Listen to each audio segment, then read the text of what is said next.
Good evening, fellow Groove Riders. Will from Will's Electrical Services, also known as the Midfield General. In tonight's episode, what I want to do is I want to give you a little insight to how I do the observations on an electrical installation condition report. Usually, I always do it with one of my apprentices, and I just want to show you how we collate the observations and all that. Mainly because we're only a small company, you know, there's 3 electricians, there's 4 electricians, 3 apprentices. So, you know, I still use the NIC software. I've actually got my inspection this week, so I'm hoping that the guy is going to show me all the new apps and all that, because the old app I used to use wasn't very great, so I tend not to use it. But before we get started, if you could do us a massive favour, if you could show us your support, and if you could like, subscribe and turn the notification bell on, it helps the channel grow. It helps the channel grow.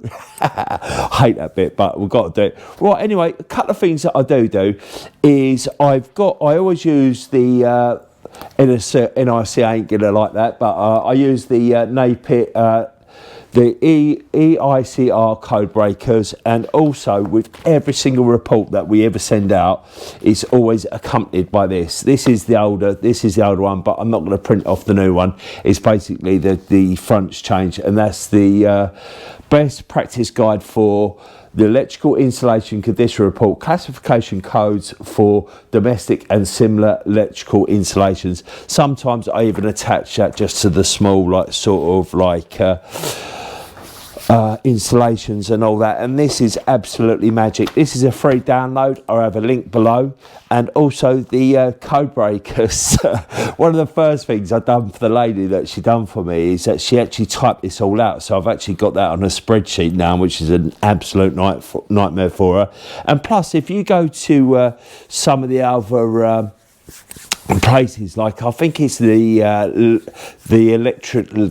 electricians community on Facebook and all that, I know it's absolutely toxic on there, but if you go to the downloads, there's a lot of people who have done their absolute own observations and have typed it out, and that's another thing I've got on my laptop, and all I do is I just copy and paste them, and then I obviously fit them into the the observation chart on the laptop as we're going along. Or if not, because what I do like to do, and it's like as I've chatted to a few people before, and I have used EasyCert, I've used all the others where you can attach the photos, but a lot of my condition reports are for estate agents, they're for landowners, they're for people like that self. So with every single report we've always got the images, and I've got to be honest, in the last 5 years we've been asked about 4 times or anything like that, and obviously with the Codebreakers and all that is that you can accompany it by a regulation as well,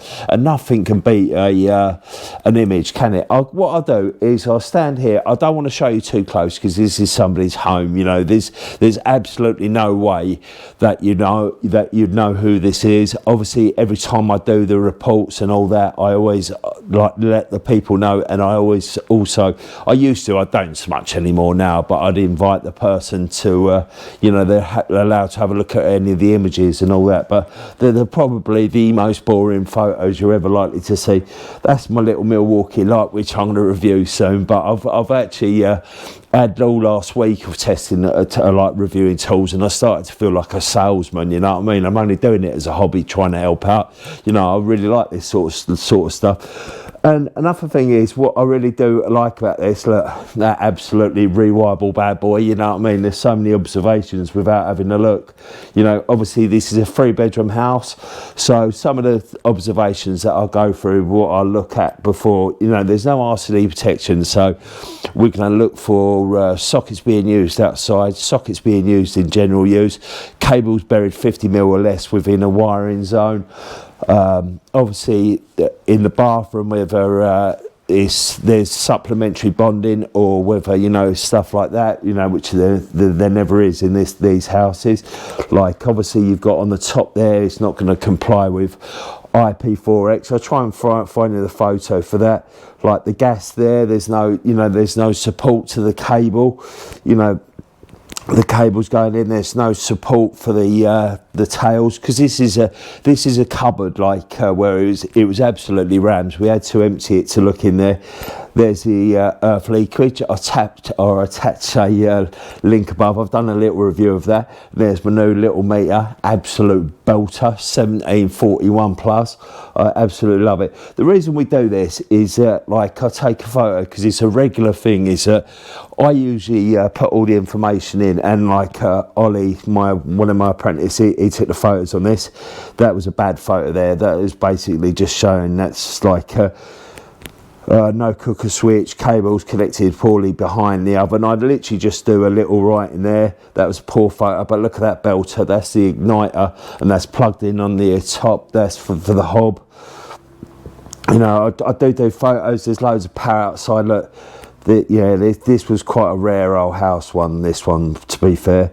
But yeah, and also if we've got any end-to-end readings that don't comply, so obviously what we do, 2515 divided by together 1.67, and then obviously you can work out your R1 R2s are okay, and that's what Ollie's getting there. That's Neil, one of the plumbers, he turned up. But look, you've got a fluorescent light fit in there, and you can easily touch that whilst in the bath. So obviously I like to have that as observation. That didn't so much have a thing, but Ollie felt like need to touch that, because he reckoned you could see parts, but I'm not too sure. Basic insulation visible. You know, there's so much, and what I like to do with this as well is because I do the report when I'm there, and then I take the photos, and I do fill it in as I come along. But when I sit down and before I like complete the report, I like to just, you know, have a little look at this. This one here, it also is, I don't want to show you the video, but I know for a fact there was no main bonding to the water, which it needed it. But because for some of the engineers, because we usually quote for the remedial works whilst we issue the certs, I literally take a video and explain to them how I think they can do the install, because obviously I'm quoting to it, so we might as well be on sync. But that's just a little quick guide of how I do observations. I might do a bit more in-depth video of it, but it'd be interesting to know how you do yours. You know, I know some people like to attach the actual photos to the reports, but you know, I've asked various other estate agents and all that, and they ain't too bothered. Do you know what I mean? But as I say, with the Codebreakers and this, you can attach the actual regulations as well. So you know, if anyone questions you or anything, you've got some backup. That's if you need it. Anyway, just a short little video. I hope you got something out of it, and don't forget, if you're going to be anything, then be electric. Up the old blues. Oh, see you later. Thanks for watching.